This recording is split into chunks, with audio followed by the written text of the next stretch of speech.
To improve your Rocket League experience and reduce high ping, follow these simple steps. This guide will help you troubleshoot and optimize your connection for better gameplay. Step 1. Check your internet connection. Ensure that your internet connection is stable. Run a speed test to check your download and upload speeds, as well as your ping. A wired connection is preferable over Wi-Fi for low latency. Step 2. Close background applications. Close any unnecessary applications running in the background that may be using bandwidth. This includes streaming services, downloads, or other online activities that could affect your connection. Step 3. Change server region. In Rocket League, navigate to the settings menu and select the gameplay tab. Change your server region to one that is closer to your physical location. This can help reduce ping by connecting you to a server that is geographically near. Step 4. Optimize network settings. Adjust your router settings for optimal performance.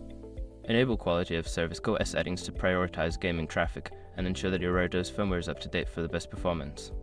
Step 5. Contact your internet service provider. If you continue to experience high ping, reach out to your internet service provider ISP.